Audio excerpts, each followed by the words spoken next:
Good evening, everyone. We're going to wait a couple more minutes for kind of people to filter in, and then we can get started. Muy buenas noches a todos. Vamos a esperar unos minutos más a que lleguen más personas y empezamos.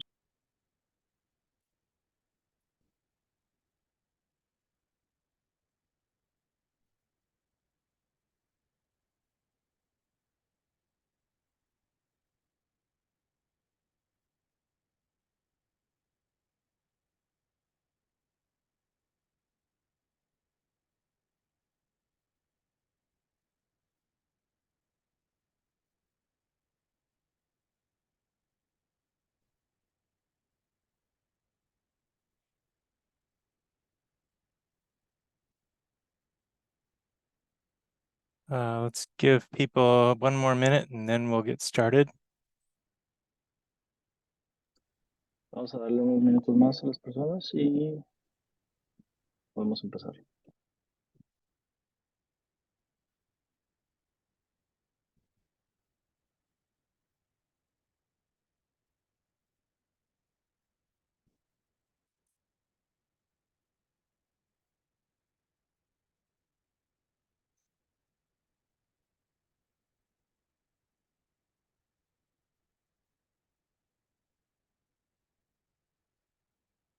All right. Well, let's go ahead and get started. My name is Mike Lowe with Montgomery Parks, and I am the project manager that's working on the Dalewood Drive Neighborhood Park project.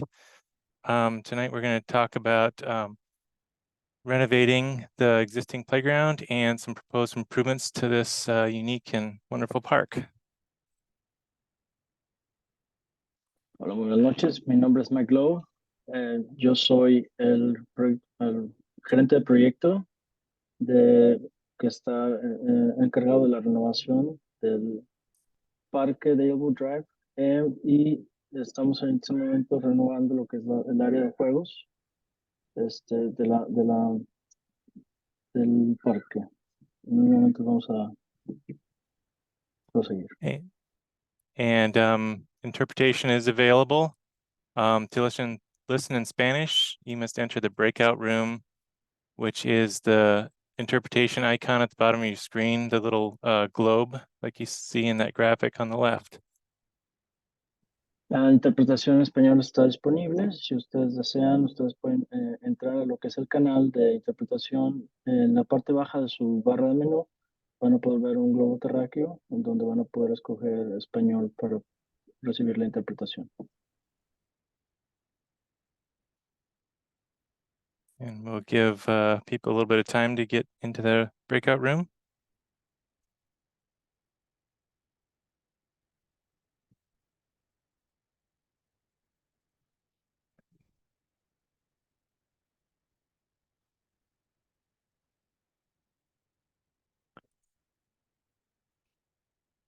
Well, welcome everybody, and thank you for spending your evening with us. I'm going to go through a little bit of introductions here. We have several folks from Montgomery Parks, including from the Park Development Division, which I'm located in. We have park management staff, the southern region of the county, and then we also have some public affairs and community partnerships folks on, and then Officer Williams from the Park Police. And then we also have our interpreter. A little bit of housekeeping before we get into the meat of the presentation tonight. We are going to be recording this, and it'll be posted on the project website. So if you either have to deck out early, or if you miss any of the front end stuff, or just want to watch it again, it's here's the project website here, and you can kind of Google Montgomery Parks in the Dalewood Drive Neighborhood Park, and that should come up, or you can use this link. And then also during the presentation, you may enter any questions or comments by clicking on the Q&A box at the bottom of your screen. And so anytime during the presentation, if something comes up, just click on that and type in your question. You won't be able to talk during this presentation, but just type in your questions and we'll try to answer those at the end. And then also, after the presentation, please fill out the open town hall survey we have online. And the link for that is just below here. It's mocoparks.org / Dalewood Open Town Hall. And that allows us to kind of document any feedback we get on these designs and the presentation tonight. Okay, the agenda, we're going to kind of go through a little bit of the playground renovation program throughout the county, the Dalewood Drive Neighborhood Park existing conditions and kind of the playground that's there. We also have some of the proposed scope and preliminary ideas, and then we'll go through a little bit of the playground equipment examples and the options that you have, and then we'll open it up to the Q&A at the end. I'd like to give a little time for, I think we have some representatives from the state delegate and county council. Are they on? You want to say anything?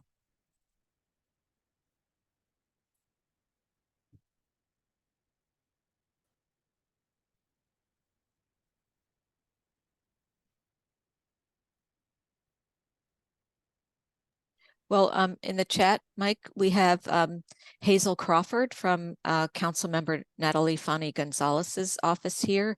I don't know, Melissa, if we can promote her to a panelist if she wants to say a few words, and if we have anyone from, yes, she would like to speak. And if we have anyone from our legislative District 18 team who I believe we're planning to attend as well. So Melissa, are you able to promote? I did promote her to a panelist. Okay. Is she here? Yeah, there she is. Hi, Hazel. Hi, how are you all? My name is Hazel. Sorry. No worries. The councilwoman unfortunately was unable to attend tonight's meeting as she is currently tied in another community meeting. But she definitely wanted me to share with you all that county executive Everett's budget cut parks budget by 24 million, and that she is committed to fight for that funding, and to help this particular park and others like the Wheaton Regional Park. So she wanted me to reiterate that to you all. And if you all have any questions or concerns, I'll be on the line and I'm happy to answer any questions at the end. That's wonderful. And Melissa, it looks like we have Rochelle Cummins from the office of Senator Jeff Waldstreicher, if we can promote her. Yeah, I'm just trying to find her in the participants. There,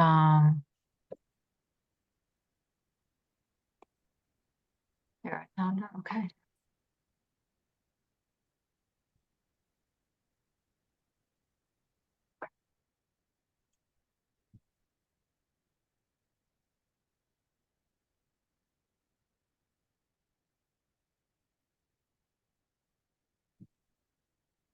Hello. Hi, we hear you. Oh, great. Fantastic. I was driving and I just pulled over. Good evening. I'm Rochelle Cummins. I am the legislative director for the Senator Jeff Waldstreicher, and I'm happy to be here and listen to the plans. I think if I have any comments or questions, I will certainly share them, and I really look forward to hearing more about this project. I'm glad to be here. Thank you so much. Thank you. And I just want to just welcome, our elected officials. We really appreciate you, being here and supporting this project and helping to make sure it happens. So thank you. Thank you for being here and participating. Great. Thank you so much. And thank you. And I think that's everybody. And I'll keep going here. So we can keep things moving. So a little bit of the county playground renovation program that Montgomery Parks does throughout the county is we really focus on the benefits of play. We think play is a fundamental part of each child's world, and it really helps cognitive, social, and emotional development. And then, children get to learn how to explore, manipulate their environments, and interact through these playgrounds and parks. And play is perhaps the most influential catalyst for growth and learning during early childhood. We have a whole process of inspection and maintenance for these playgrounds. There are 275 playgrounds within the park system, and each is inspected monthly by a certified playground safety inspector. And the playgrounds in the current schedule of replacement are beyond the end of their life cycle. So there's the continual review and replacement of these facilities. The playground renovation program is made through the Playground Renovation Capital Improvements Program, and the average cost for a local park playground replacement is about $350,000 for kind of a basic structure, and that cost can fluctuate. And there's about 135 playgrounds in the system that's over 20 years old. So about half of our playgrounds are kind of nearing the end of their life cycle and need replacement. So we're continuing to kind of going through these, and we try to prioritize playground renovations by looking at the condition rating, the age of the structure, and if it's wood playground equipment, we try to replace those a little faster. And then also just if the inspector sees something, if it's a priority, we try to move that to the top of the list, along with making sure it's equitable throughout the county. We don't want to improve it just in certain areas. We want to make sure it's spread throughout. And all of the playgrounds we go, there's not a federal playground safety law, but we enforce a playground safety as a standard of care. So we follow the guidelines for the CPSC, the Consumer Product Safety Commission, and the ADA, Americans with Disabilities Act, and the ASTM, American Society for Testing and Materials, and then the IPEMA, the International Playground Equipment Manufacturers Association. So we used all those standards and guidelines to kind of guide our process. Typical components for a playground renovation. It's the standard playground equipment, a mixture of activity types. There's also the surfacing, the fall area, the soft surfacing. There's under drainage that's under that to make sure it doesn't get kind of soggy and wet in the winter months. And then, we have to make sure these are accessible. And then we like to provide seating for parents and caregivers, kind of so you can watch your kids play. And then there's also, we have to make sure there's maintenance access so we can get in there and fix anything that's broken. And then these communication boards, which are new and we're putting in the playgrounds. The design and construction process. Right now it's the winter of 2024, and this is the community meeting that's noted there. And then after this, we'll go into kind of the rest of the winter and spring, kind of finalize the conceptual design. And then we'll get construction drawings going and permits, and that takes about a year to get all of that resolved. And then we anticipate construction to begin kind of fall of 2025. So that kind of goes over the playground renovation program, and can kind of get into what we're all here for tonight is the Dalewood Drive Neighborhood Park project. And some of the existing conditions wanted to go through. It is a unique site. It's about 1.5 acres. Most of it's a utility easement, and it's owned by Montgomery County. It's actually not part of Montgomery Parks. It's county-owned property, and there's an existing small playground that's there. That's about 2,000 square feet. And that is nearing its end of its life cycle and needs replacement. And there's rubberized surfacing underneath that is showing its age. And then there's also limited site access to the site.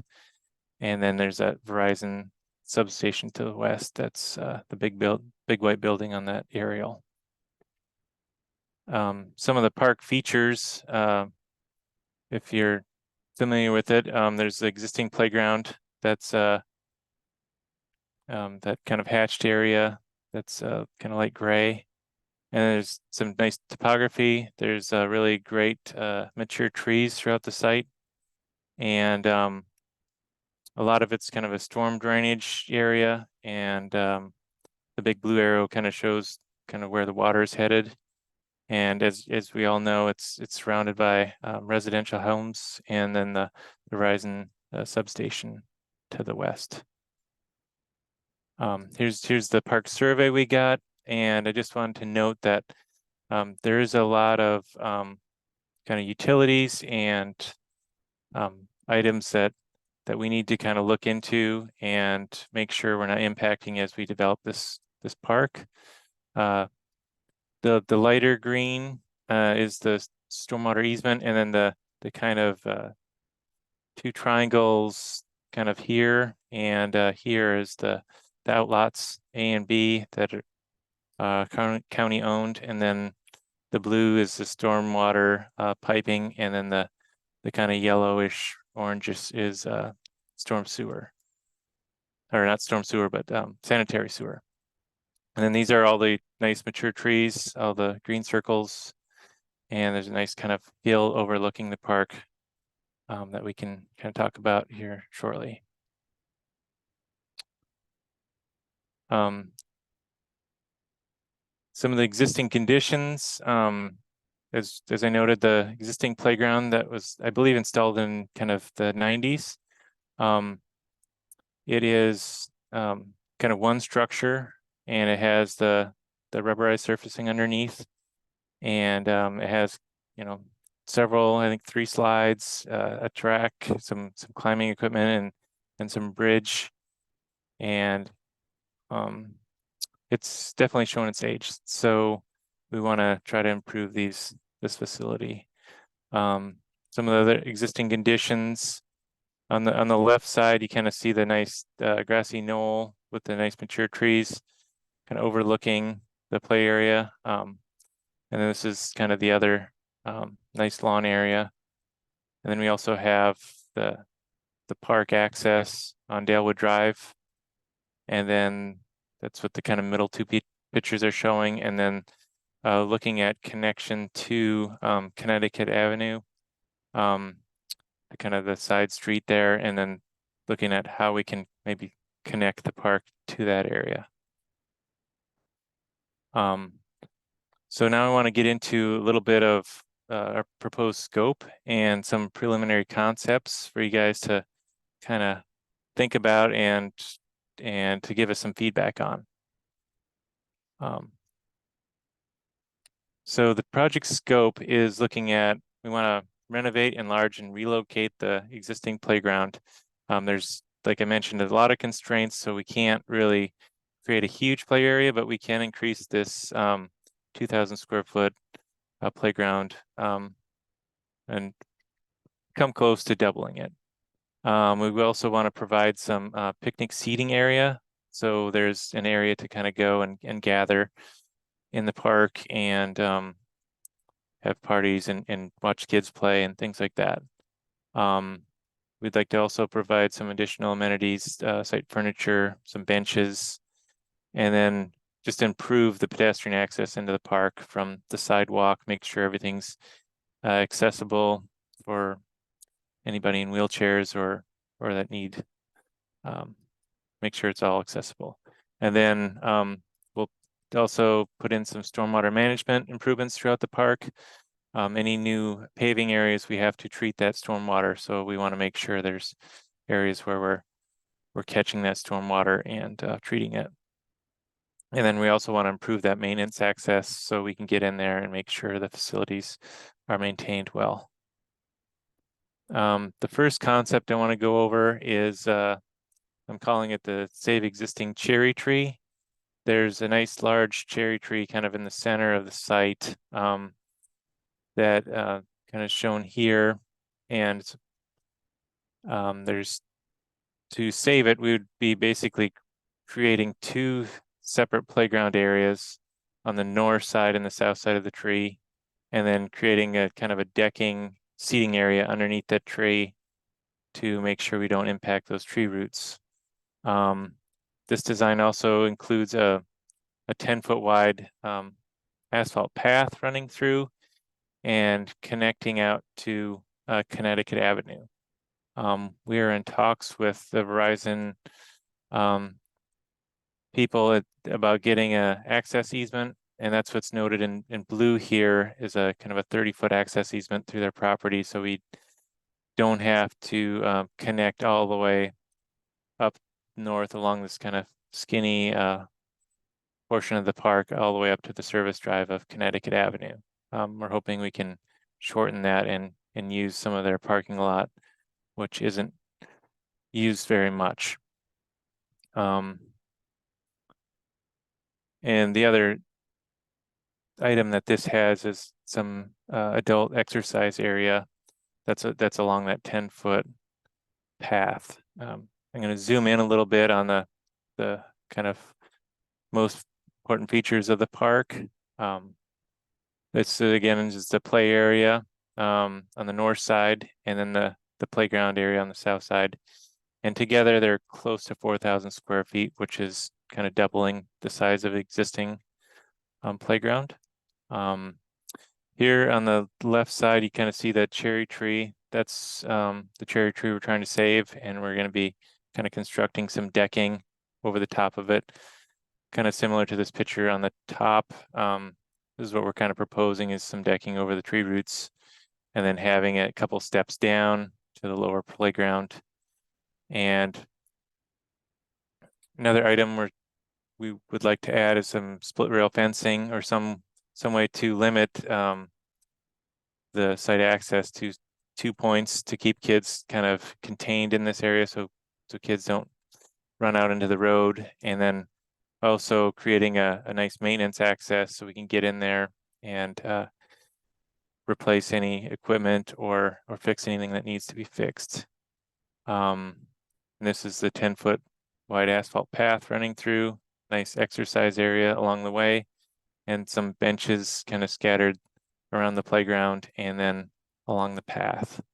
The blue areas are stormwater management. And we're also looking at putting in some buffer trees along both sides of the park to help these neighbors kind of screen some of the park improvements and things like that. So that's concept one. Concept two, the main difference is we would be removing that cherry tree, which opens up kind of the center of the park here, as you can see on the right, creates one large playground, and then also creates a lot of areas for kind of community gatherings. Besides the larger playground area, we'd be creating a larger kind of paved multi-play area, which could include a basketball hoop, maybe some tables for seating, some painted opportunities for Foursquare or hopscotch or different items. You know, kids can use these areas for like learning how to ride a bike or skateboarding or different things like that. Anything that you need, you know, it could even be a large community gathering space. And then this concept here would also only just kind of this narrow piece of the park. We would look at kind of just removing the invasive plant material and any hazard trees, and then just kind of cleaning this area up, but not really doing much other than that, keeping the park kind of in just this area. And please note that both of these parks are kind of any feature that you like on one, you know, we can kind of pick and choose if there's items. If you like the 10-foot path coming through, we could always add that to this concept. It's what you guys want to see in your neighborhood. Just blowing up this concept a little bit to see a little bit more of what we're thinking.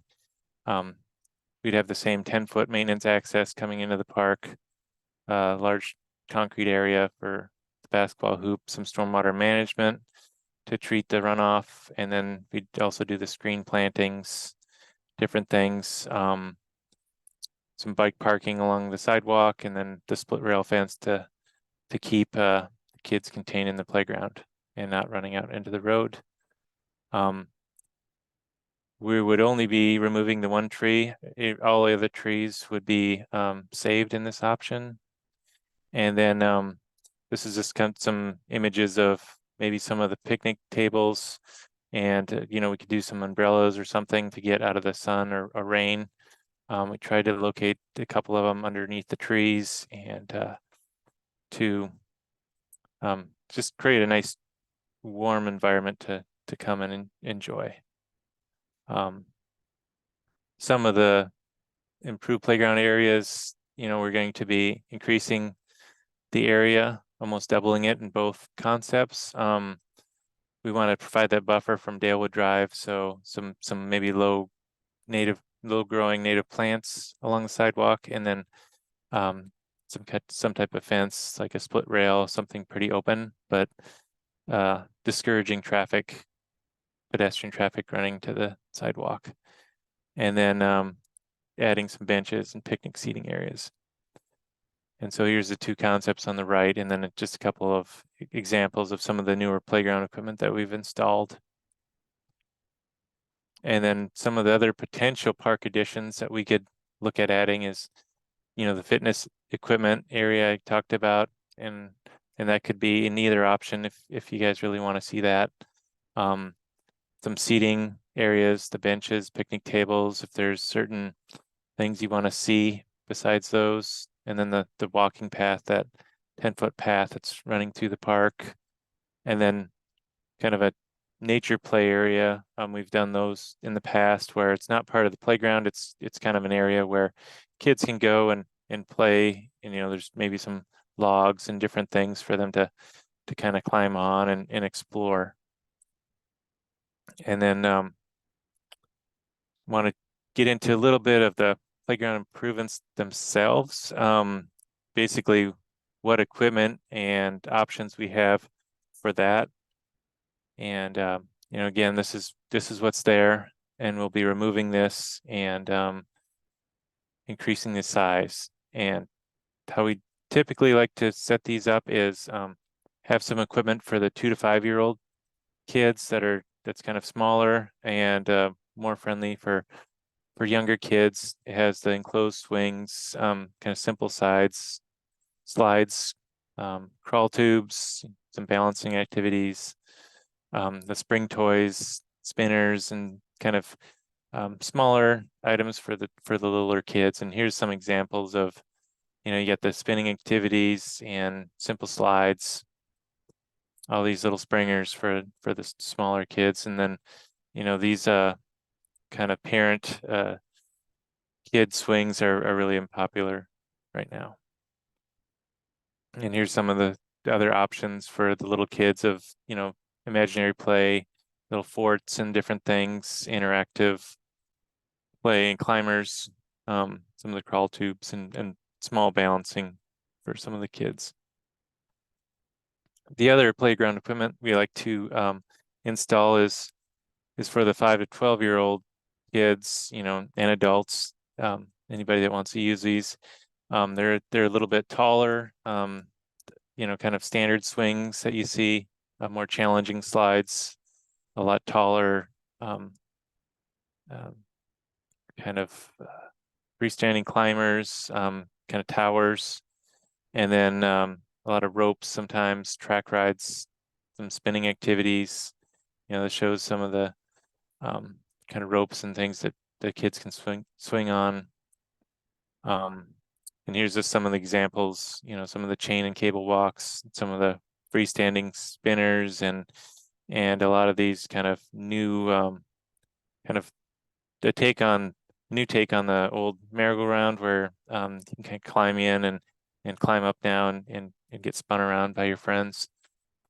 All very popular. And then here's some of the other adult or not adult, but 5 to 12-year-old equipment of some different swings, the freestanding climbers and ropes, some of the towers, and some of the more natural kind of looking climbers for kids. And then I also want to note again about the open town hall feedback. Some of the typical questions in that is the, what are your priorities? You can kind of pick on there what concept you like better, or if there's a concept that you like and you want some of the features from the other concept added to that, or how you want this park developed. Just give us your feedback. This gives us a really good documented place to get everybody's comments. Besides in the chat now, and yeah, don't forget to comment and put any questions in the Q&A that you have about this design or concepts, and we can discuss those in a little bit. And then there's the link again to the open town hall where you can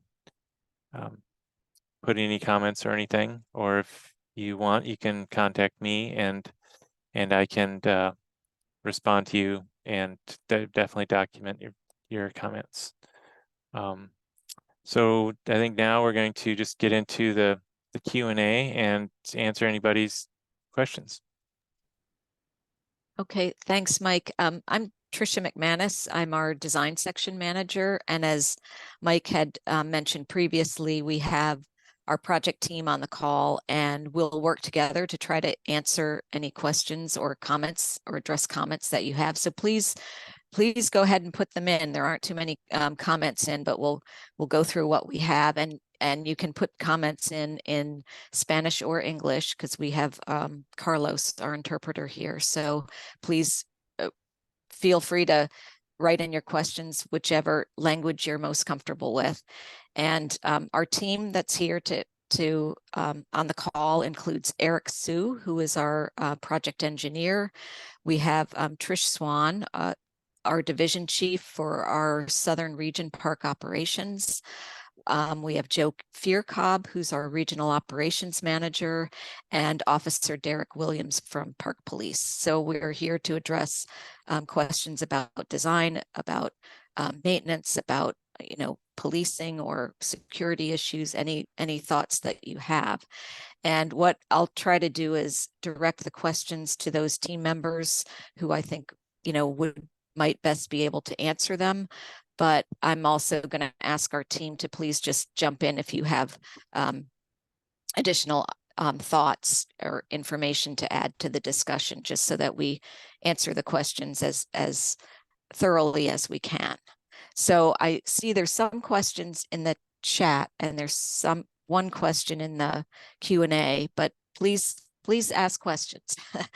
So I'll go through what we have. The first question in the chat, which I'm not sure everybody saw the answer to, was how will trash be handled in the park? And I think and then also a question of will the play equipment be accommodating for children with disabilities? So I'd ask our park operations, Joe, if you had addressed the comment in the chat about trash. Could you speak to it? I don't think everybody will have seen your answer there. We'll start with that one, and then Mike, if you could follow up with talking about how we address equipment for children with disabilities. Yes, no problem. Hello, everybody. Joe Fearcobb here. So regarding with trash, what we have is we have 95-gallon trash receptacles we use region-wide. They're the ones with the wheels on them. So if you've been in a park, you've probably seen them. we would probably start with 2 in this park, but they're emptied on a routine basis. And so 2 times a week is where will probably be. And it kind of depends on how we see the trash levels. If we need to add more locations to them, but right now we're pretty much looking for them to be close to the road so our trash truck has easy access to it. So kind of around where the playground is where we would be recommending putting them there. I know we're going to have some house trash and things like that there, so that's something we're going to have to take into effect. But yeah, right now we're at 2 times a week, and they're roughly 95-gallon trash receptacles. Okay, thanks, Joe. Mike, do you want to talk about play equipment? Yes, the play equipment, when we start designing into specifically what we're putting in, we do provide accessible ramps into the play areas. We're proposing the engineered wood fibers, which is like these chips here on this slide. They are accessible for wheelchairs and different things. So typically most of the equipment, or at least some of the equipment is accessible. And if there's specific things that you're looking at, or a disability that you want to address, you can definitely reach out to us and let us know. But we do really try our best to make everything accessible, and ADA compliant. And we also, even in the picnic tables or anything we put in, we want to make sure that there's always accessible spaces and routes to everything. So. And Okay, if I could jump in as well, Yeah. we had a follow-up question from Michelle. It was, how is trash removal handled for events? It really depends on the event. Most of the events, well, if not all events, will come with a special use permit. So if it's an outside entity that's requesting more trash cans, there's a cost associated to add another trash can, since it kind of adds up to the load of the daily workload for the folks. So that's how they're handled for special events. Of course, if it's park events that we're associating with it, obviously the cost wouldn't go out to anybody but our own. okay, thanks, Joe. We have a question about the invasive plants, and Mike, would they be replaced with native plants? That would probably depend on how much impact that's going to be created by removing all the invasives. If there's large areas that need to be replanted, we'll either maybe look at putting some meadow grass down or different native plants in. It just, I think, depends on how much area is going to be impacted by removing the invasives. Okay, and questions about the equipment. Does the existing equipment get donated or is it disposed of? And that, unfortunately, we do dispose of old equipment at the end of its life cycle. I mean, our playground safety inspectors do try to salvage any parts that could be used for other similar equipment in the system, but we just for liability reasons, by the time the equipment is at the end of its life cycle, it's not something we would consider safe to place in another park. So if it's, we typically dispose of it, but we do try to keep parts that we could use for other similar, play structures, such as panels or things that are in good condition. And I don't know, Joe, if you would want to add to that, but I know that's our practice. No, you covered it well. I think if Derek was here, he's a playground manager, he would say that if we donate it, we're just setting those people up for liability, because this equipment's on end of its life cycle. Okay. All right. And then a comment. I'm going through Rochelle's comments first in the chat, and then we'll get to the Q&A questions. But Rochelle was favoring saving the tree and working to protect, with an arborist to protect it. And I know, one of the biggest comments we always hear on playgrounds is there's not enough shade. So we do try to, and this park has a lot of shade and some really nice trees that, we would like to try to protect to just maintain the shade cover that's near the equipment. So, but it's a balance. We don't have to keep all of them, but we certainly want to. We like to save trees, but and everyone likes the shade. So that's a good comment. And then here's a question for Eric. And this is about drainage in the park. And are there low-lying areas that could hold water and create mosquito issues? And then maybe while you answer this question, Eric, if you could kind of go through what our typical strategies for stormwater management are, and how we might address that in the park. I think that would help supplement that question. Sure. Yeah, we designed the parks to make sure that there's no sitting water that would attract those mosquitoes or other, unfavorable insects. And then the runoff is collected into either storm drain system or stormwater management facilities, that allow the water to be treated before it's released into the existing streams. Okay. Thanks, Eric. I'm looking through these questions about that. The next one in the Q&A is like, why do we want to put a basketball hoop here? And the kids in this, the kids like to play soccer. And there's also a comment further down. Is it possible we could put something like a mini soccer field with goals in the park? And Mike, I mean, in the case of the basketball hoop, we're trying to make use of that small paved area and provide additional activities for the park. So we're open to suggestions about what those might be.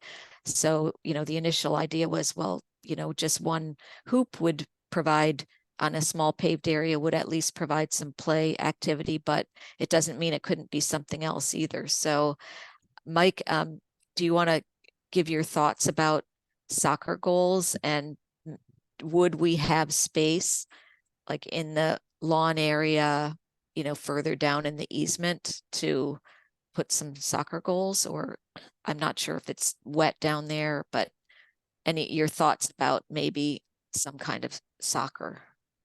There is, that lawn area that's down from the play area now, but it is rather small. We could look at putting in kind of maybe a goal to kind of kick at, but there's it's just too small to create a regular soccer field, or even a small practice field or anything like that. I think it's just too small of an area. It's all kind of draining down and gets pretty wet in the wintertime. But we can definitely look at maybe creating a kind of a kicking area where you could practice kicking toward like a practice goal or something like that. We can look into that. Yeah, that's a great thought. So something to think about, a new kind of facility. I don't know that we have those anywhere, but they're certainly available and something we can take a look at. So thank you for that comment. And here, a comment about preference for option 1 to keep the cherry tree. And then the next comment is the easement to the Verizon driveway available in the second option. And yes, I think we're looking at, that walkway or that pathway down to Connecticut Avenue could occur on either option, but we're trying to make them a little bit different to show, what could be done. So yes, that would be an option either way. And also, if a drinking fountain would be a possibility. And Mike, I imagine we could provide a drinking fountain. Do you want to Um, address that? Is there water on site? There is not water on site. One thing I didn't note that is there's an existing light pole that's kind of at the park now, and we'd be just keeping that. So that would be the light source would be the same as what's there, but there is no water. We'd have to run probably a drinking fountain from the street and run a new line, and we can definitely look into that. Depending on where that connection is and things, and just look at the cost of what that would entail. Okay. All right, thanks.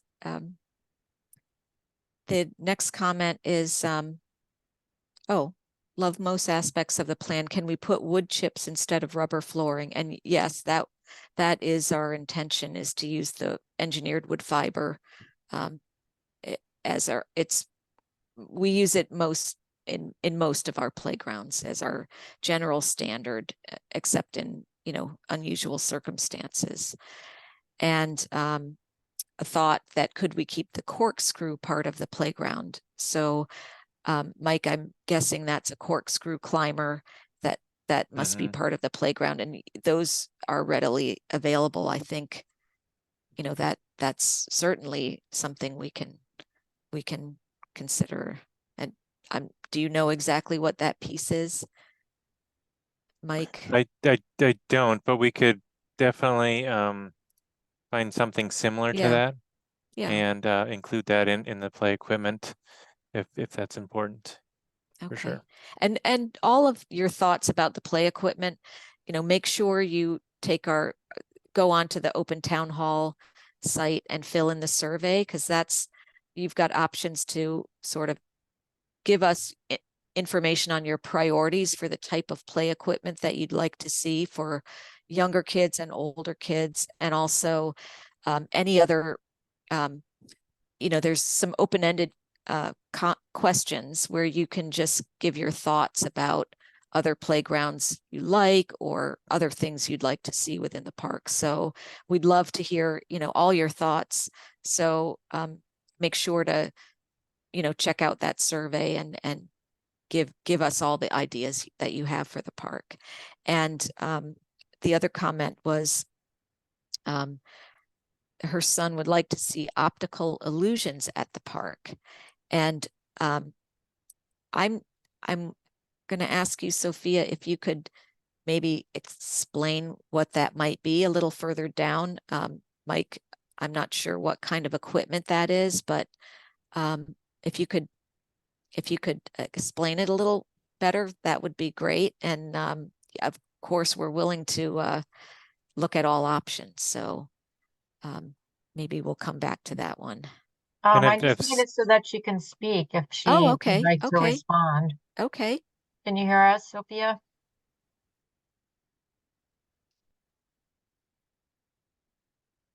Can you hear me now? Yes. Yes. Okay. Hi. Yeah. Hi.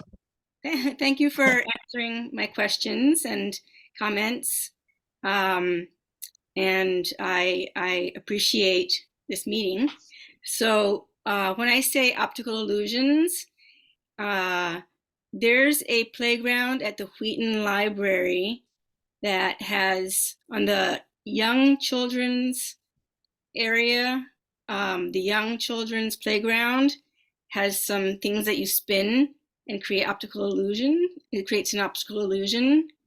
And I don't know what's possible, but I just, my son, it's been his playground since he was born. And he just had that idea and he loved that idea. So I don't know what's possible, but maybe like a tiny area where you have some displays with optical illusions. Yeah, that's certainly feasible. That's one of our playgrounds, one of the park playgrounds. So yes, that would, we'd love to hear your ideas. So that's great.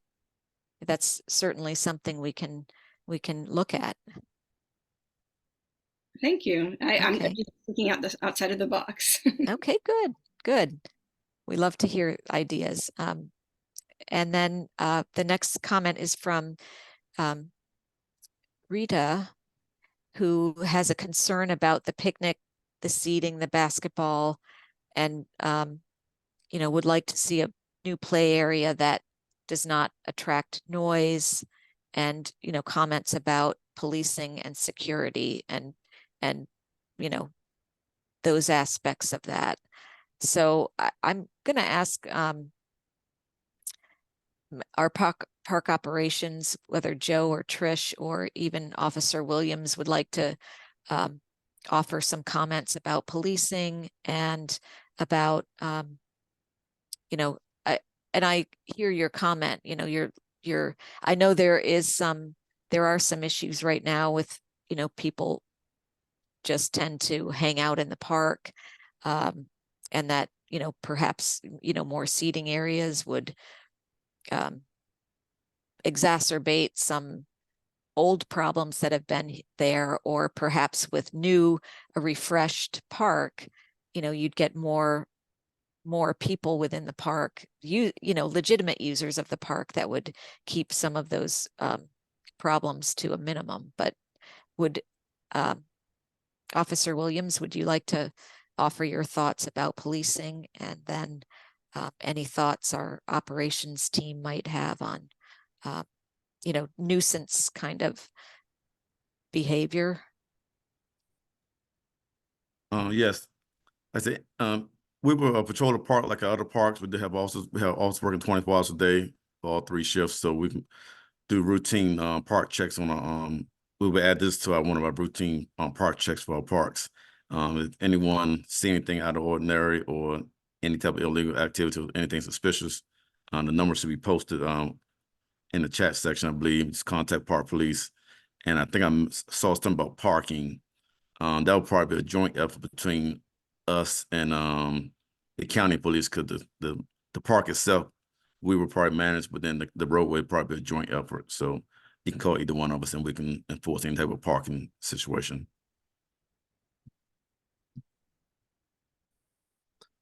Yeah, and I'll jump Thank in you. on the operations side of things, if you don't mind, Tricia. Yeah, so I think we met maybe a year and a half ago with some community members on site, and that was one of the common threads of the meeting. Was they wanted to eliminate, or at least limit as much as possible, the after hours activity at this particular park, because it was going on. I think playground team has had to do some cleanups and so a lot of graffiti removal, and the more amenities, the more sightline issues that you have kind of affects the SEPTED situation. So park police, if they are driving through, they technically can't see through some of the amenities if we have higher shrubs or something like that, is a place to hide. So they'll need to have clear line of sight. But yeah, the noisier amenities that are put in, it's gonna create some noise for sure, especially now that the leaves are gone. So those are some issues that we should be considering when we are contemplating some of these concept plans, that it will cause noise. Park police is great. They are everywhere, but they can't be everywhere all the time.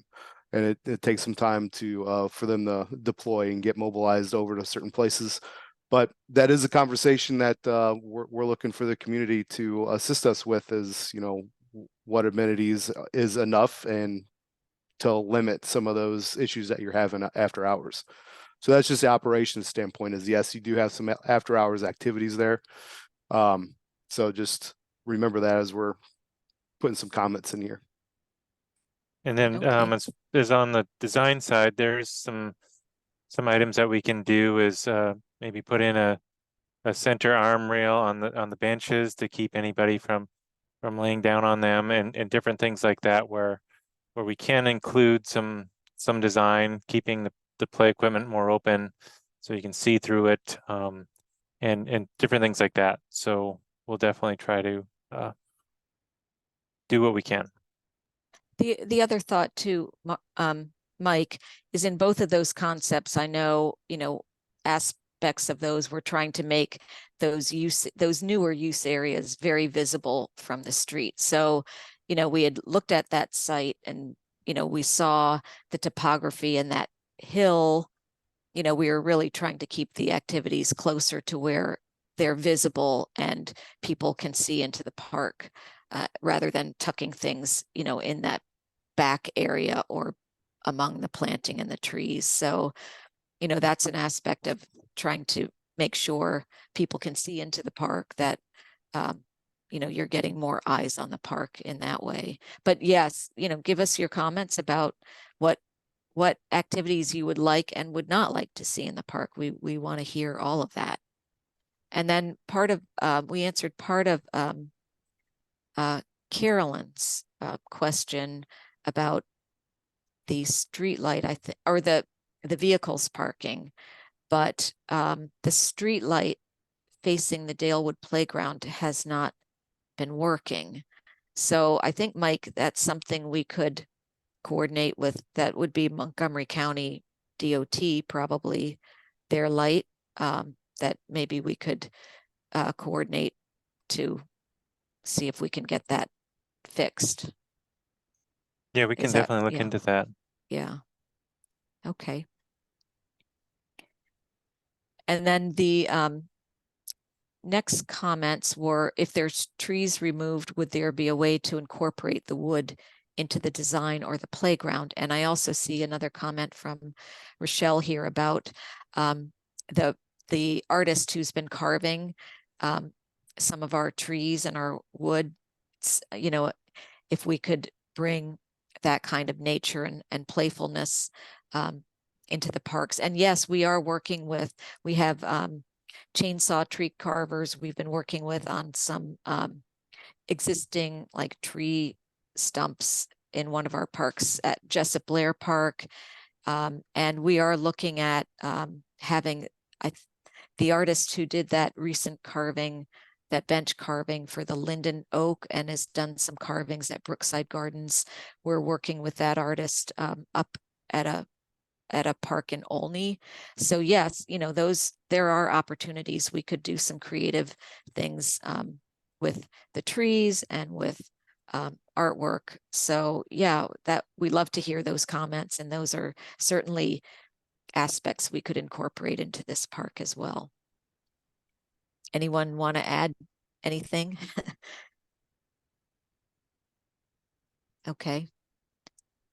All right. The next question is, what effort, and Eric, I'm going to direct this one towards you, but what effort will there be made to limit impervious surfaces, and that there's a ponding issue on Dalewood near Brightview Street? And I'm not sure if that's a road issue or part of this park area, but, and, you know, also the comment, please keep the cherry tree. It's a special tree. So, Eric, do you have Sure. thoughts on limiting impervious areas? Yeah, so the impervious area that would come from like new pavement, we're trying to reduce that by going through the Verizon easement, and we would be adding stormwater management to collect runoff from the park, and grading of the site in general will be adjusted so that the drainage issues that are currently out there will be remediated.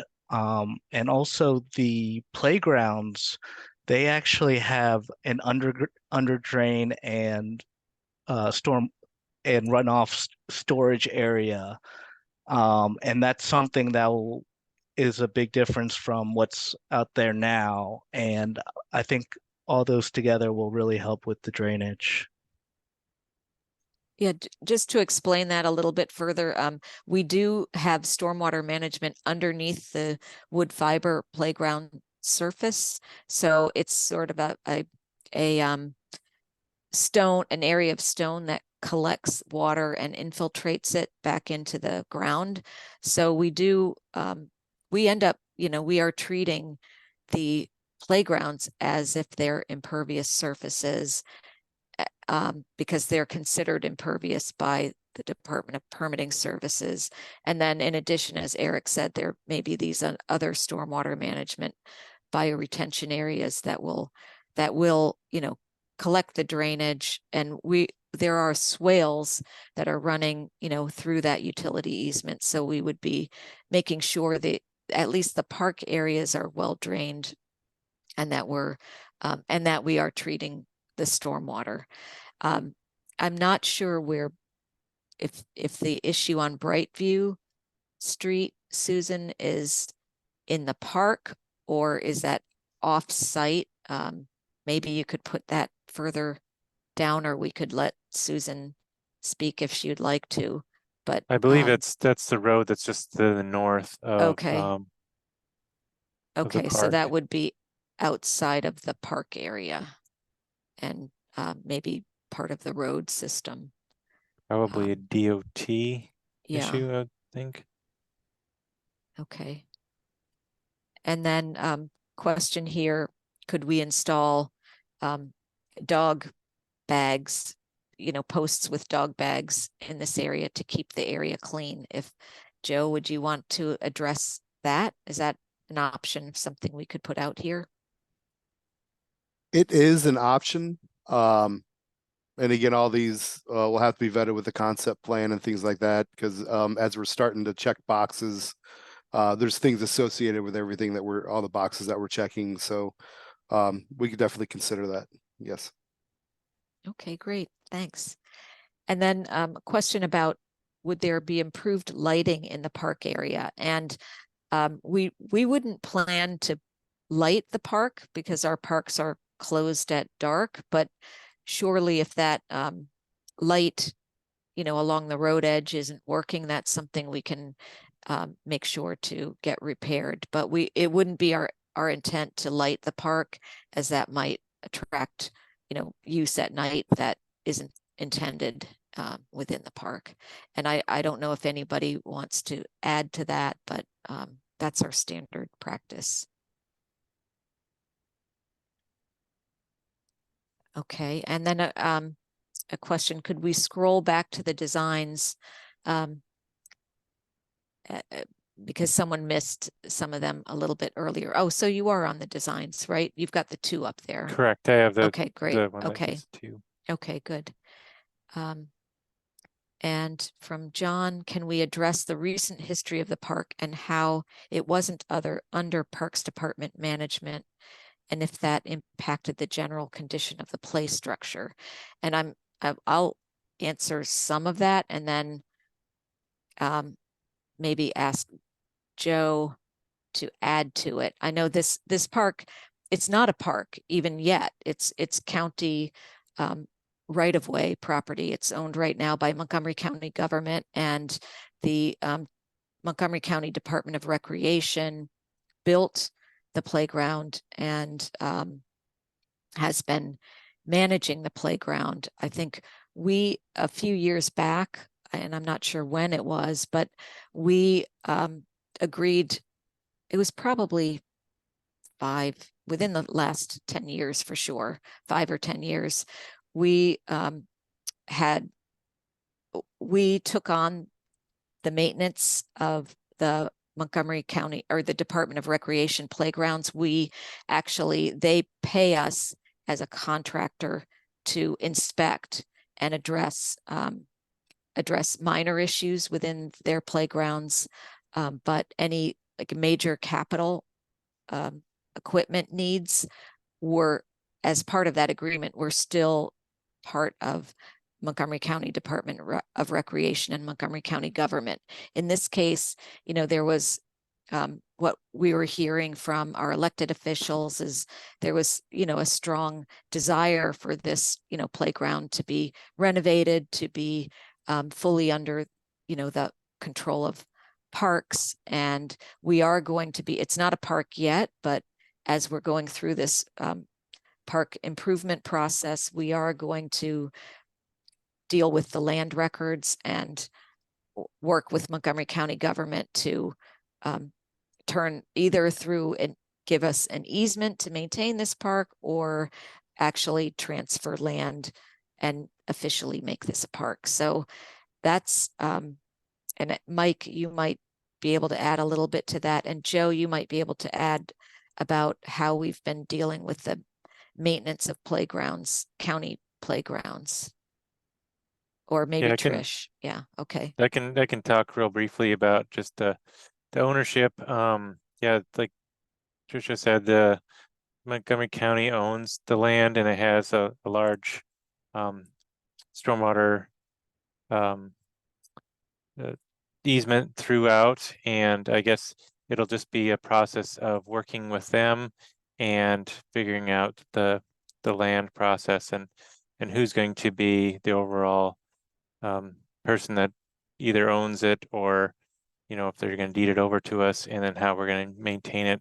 We'll be working through that during the design process, and as we kind of move through it, hopefully there's a lot of players involved, but we're hoping everybody can come to a consensus and we can get this property into Park Montgomery's or into Montgomery Parks' hands, and we'll see, I guess.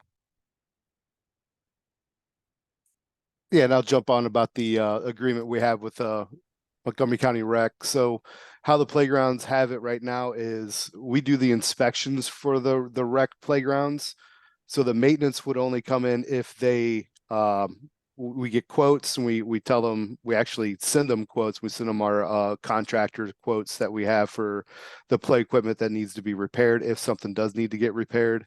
But we can't install it until they approve it and pay for it out of their budget. And then that's when we'll get the contractor to go ahead and do the repair. But yeah, minor repairs, the only minor repairs that they would do on these county-owned playgrounds is really, you know, tighten bolts, get rid of graffiti. Those are the kinds of only things that they're able to do on the fly. So this particular park is, I mean, we don't really know how the Montgomery County Rec is fixed, but we kind of have to wait for them to approve it and pay for it with their P card or PO process, and then we have to wait for that to be vetted for us to even take action of it. So how that would change with this, we would no longer be working with Montgomery County Rec on this particular park. It'd be put into our own schedules. It'll be inspected and maintained just like any other playground that we have ownership of. So it'll get more looks for sure. Okay, great. Right. Thanks. And Thanks, Joe. Oh, go And ahead. this is also Yeah. Williams. I guess for the residents to try to eliminate any confusion, any issues that they have their location right now, they should call Montgomery County Police, because right now it's not park property. But in the event that it does transition to us, then you can call us in the future if the transition take place. But right now, if you have any issues at that park, I would contact Montgomery County Police, because it's still Montgomery County's property, and we don't have jurisdiction there. Okay, that's a good point, but it will be it will be a park. You know, as we move forward. And then Rita, again, her comment reiterating some of the prior comments, you know, that this was initiated as a playground, and yeah, the playground, this area has limited space for other activities like soccer and basketball, and then concern about, you know, the beer drinking, the trash, the other activities. So, and I think when Joe, you mentioned the cleaning twice a week, I think that was trash pickup, but yes, you know, we hear these comments about the other activities that are going on there. So, I mean, I think we can address it the best we can, and if there's activities you don't want in the park, you know, let us know, and we're or things you think that might make the park safer. I do see another comment about, can we add more lights to the area? And that's bringing up that lighting issue again. And Officer Williams, could you perhaps add some thoughts about lighting and where we do and don't put lighting, and any other things you wanted to add to what you said previously about, you know, the security? I think you had mentioned earlier, Our parks are closed at night or at sunset, so we normally don't try to put lights in our park. Cause normally if you put lights there, send a message, inviting people there, and we don't want to send mixed messengers. So, we normally leave our parks with no lights at nighttime. This is an urban park or something. And of course, like I say, once the transaction take place, it becomes park property, then we will patrol the park anytime at sunset as well too. By chance, if anybody in the park after the sunset, we will educate them and take any enforcement action if necessary. And we normally have signs posted at our parks too about the park is closed at sunset too, to help educate those as well too, especially as you transition to park property. Okay, thank you. Some comments, another comment, thinking the adult exercise equipment is a nice benefit. And then I missed one over on Rochelle's saying, would we provide bike racks? And definitely we realize that, in the past, we haven't always provided bike racks, and we're committed to providing bike racks in the parks as well. And then question about how would the specific equipment be chosen? So Mike, would you want to address that? Yeah, like I said, we're going to take all of this feedback today, do this community meeting, and then also we'll look and see any input we get from our online survey that we've been mentioning, and take all that into account, and then look at what you guys want to see, and then look and see what kind of equipment will fit into this location.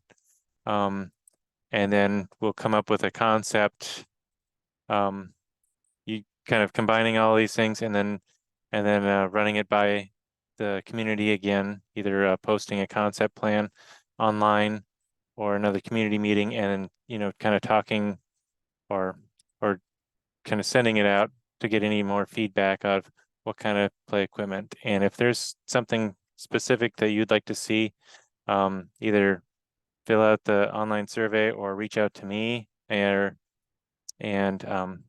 we can see what we can do. Okay, thanks, Mike.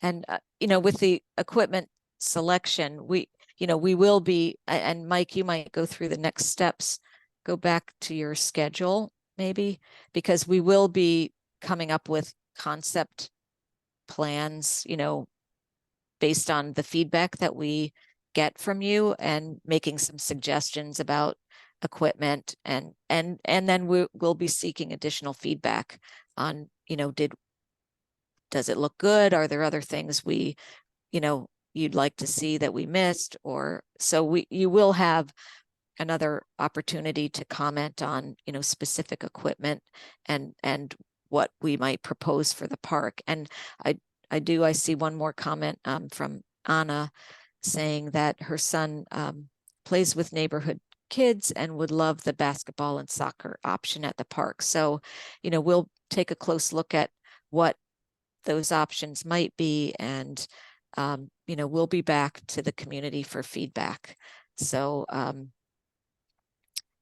we'd love to hear additional thoughts that you might have from our survey, and if anybody has any more, we're through the questions right now. I think. Oh, Yeah. just quick, the open Okay. town hall also allows you to kind of comment on what equipment you'd like to see: swings, towers, slides, and then, maybe even what colors, you want bright colors, more muted colors. So definitely, when you get a chance, go to the Dalewood Open Town Hall. That's shown on this page.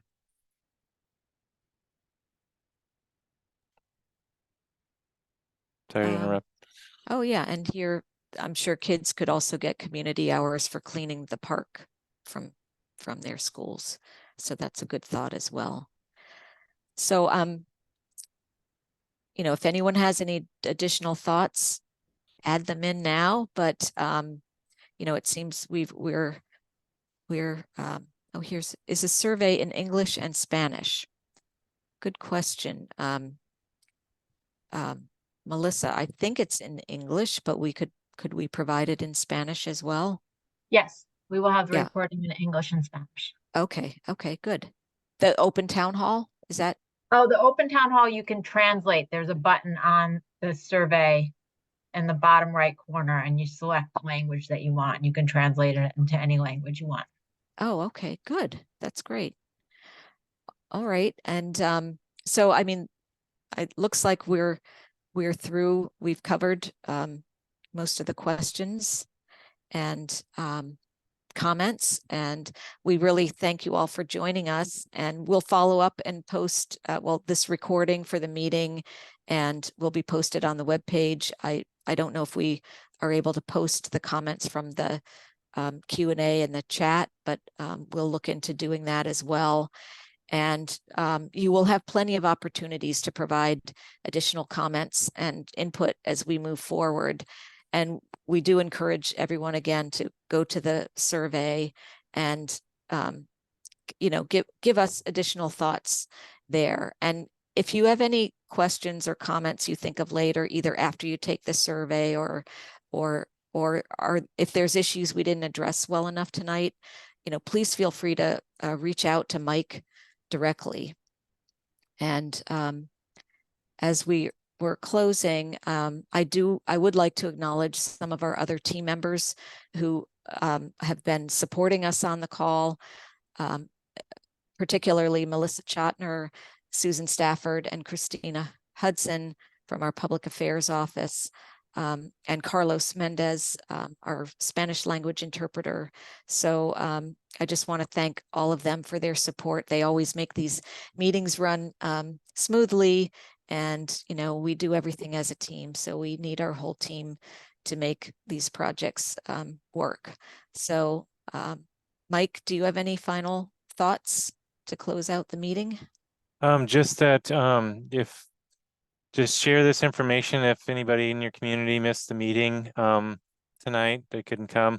Just let everybody know. The more feedback we get, the better, and we can address your concerns and try to come up with the best park design we can. And just wanted to let you know, this is my contact information.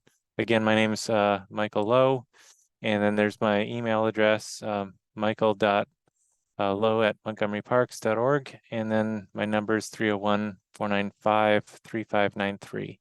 And then again, there'll be the project website that'll have this recording of the meeting, and then go to the open town hall that'll have the two concepts on there, and you can pick which one you like the best. And then if there's different items that you want or don't want on them, you can definitely fill that out as well. And then it'll also give you the opportunity to pick what kind of play equipment you'd like to see, colors, different things. Yeah, so we want to get as much feedback as we can, and then we can come up with something a little closer to what you guys want.